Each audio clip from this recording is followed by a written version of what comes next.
আজকে আমি বানাবো পটল পোস্ত। তো পটলগুলো এই যে ভেজে নিয়েছি, আমি ভেজে এখানে রেখে দিয়েছি। মানে পটল পোস্তটা একটু আলাদা টাইপের করব, দেখি কীরকম হয় খেতে। আমি করিনি এরকমভাবে, তো দেখি আজকে করে কেমন হয়। আর এইখানে আমি একটা ডিম ফেটে একটু ভুজিয়ার মতন করে নিচ্ছি, একটু কালো জিরে ফোড়ন দিয়ে দিয়েছি। তো আমি পটল পোস্তটার মধ্যে একটু ডিমটা ভুজিয়া করে দিয়ে দেবো, দেখি কেমন হয়।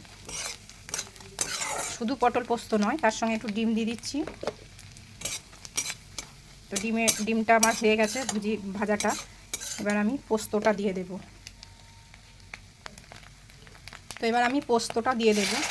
আর এই পোস্তটার মধ্যে আছে একটা টমেটো আর কাঁচা লঙ্কা পেস্ট করে নিয়ে এটা দিয়ে দিলাম। পোস্তটা আগে নেড়ে নিই,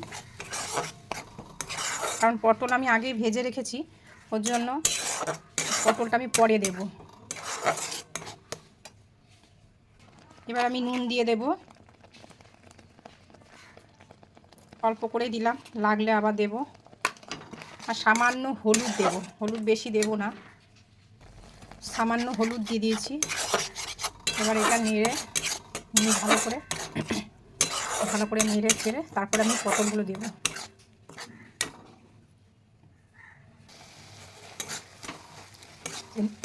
পোস্তটা হয়েই এসছে, জলটা একটু শুকিয়েছে, এবার আমি জল দিয়ে দেব। এখানে জল দিয়ে দিলাম।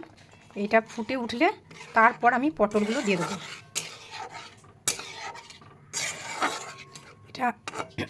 এটা আমি একটু নিজের মতন করেই করলাম, দেখা যাক কেমন হয়।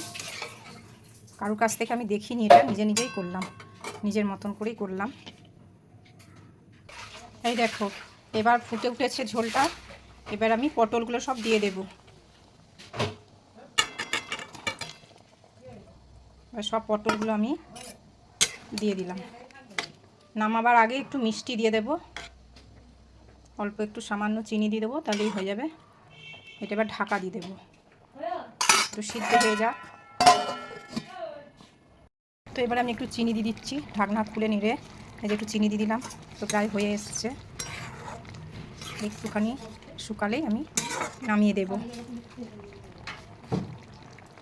তো এই যে আমার কমপ্লিট হয়ে গেছে, এবার আমি নামিয়ে দিচ্ছি। তো আজকে হচ্ছে এটা দুপুরের মেনু। তো রেসিপিটা কেমন লাগলো বন্ধুরা অবশ্যই কমেন্ট করে জানাবে। পটল পোস্ত, পটলের সঙ্গে একটু ডিমের ভুজিয়া করে দিয়ে দিয়েছি।